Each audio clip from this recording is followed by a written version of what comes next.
Ton enfant est en CM2, en tant que prof, je te dis en 5 points le plus rapidement possible ce qu'il doit savoir faire en fin d'année. Il y a énormément de compétences, donc reste jusqu'à la fin. Premièrement, lecture, compréhension, écriture. Une fluence moyenne de 120 mots par minute. Reconnaître et nommer les principaux genres littéraires. Interroger la morale, justice, tolérance, liberté, respect et l'environnement. Produire des écrits variés, avec la description, le dialogue, les suites de récits, un texte personnel et des expériences scientifiques. Deuxièmement, dans la partie vocabulaire et grammaire, approfondir la polysémie des mots. Consolider les accords, groupe nominal, sujet-verbe, sujet-attribut. Connaître les types et les formes de phrases. Différencier attribut du sujet, COD, COI. Différencier les compléments circonstanciels de temps, de lieu et de cause. Connaître les natures de mots, déterminants, nom, adjectif, verbe, pronom, conjonction de coordination, conjonction de subordination et les prépositions. Identifier les expansions du nom. Différencier épithète et attribut.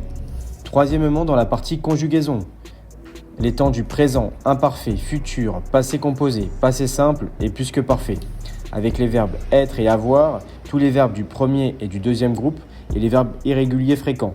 Faire, aller, dire, venir, pouvoir, voir, vouloir et prendre. Accorder le participe passé avec son sujet ou le COD si c'est l'auxiliaire avoir. Quatrièmement, dans la partie numération, fraction et nombres décimaux. Lire, écrire et encadrer, comparer les nombres jusqu'à 900 999 999. Déterminer les diviseurs communs de deux nombres. Lire, écrire, représenter, encadrer, placer et interpréter des fractions. Comparer, additionner et soustraire ces mêmes fractions.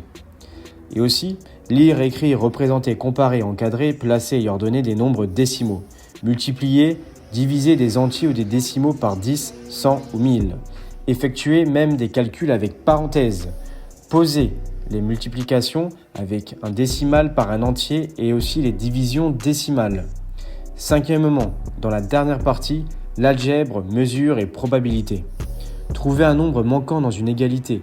Résoudre des problèmes algébriques avec des symboles et des lettres. L'initiation à la pensée informatique avec le début du codage.